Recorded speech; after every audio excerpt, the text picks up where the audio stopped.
All right, 6:34 this morning. As you likely know, February is American Heart Month. So hopefully you're paying a little bit closer attention to how your ticker is ticking this month.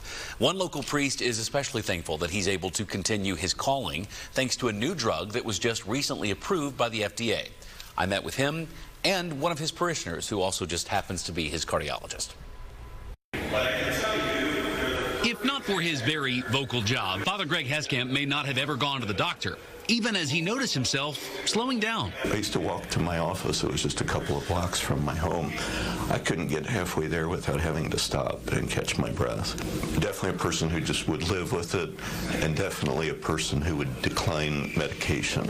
But that wasn't really an option because his job was getting harder to do. I just had learned to sing with a shallower breath.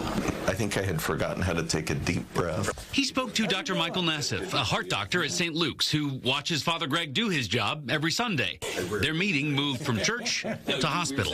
Here's the main pumping chamber, the left ventricle, and this is kind of the, the most important chamber, the one that's pumping blood to the body. So in a normal heart, you see none of these colors. It should all just be smooth. Father Greg has hypertrophic cardiomyopathy. In layman's terms, that main pumping muscle was almost twice as thick as it should be.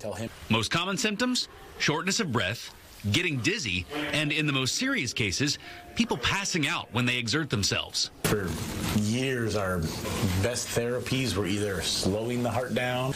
The other one was invasive surgery. But not now. Dr. Nassif got Father Greg into an experimental trial for a drug called aficamten. The way your heart cells connect to each other is like hands on a rope, and your heart cells squeeze each other.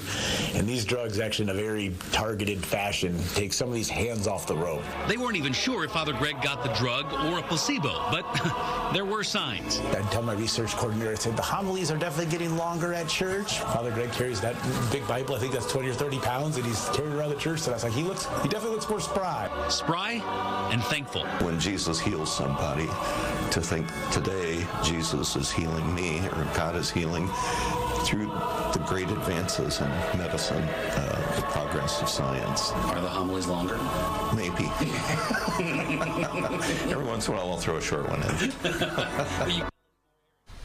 Now, by the way, Dr. Nassif says that there are likely a lot of people who have HCM and never seek treatment, just believing that they are getting older, not exercising enough. So if you're experiencing specifically shortness of breath, talk to your doctor.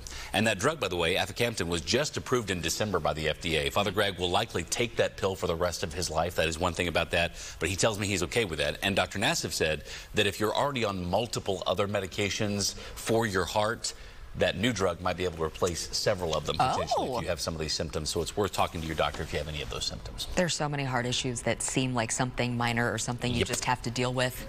That's why there's a heart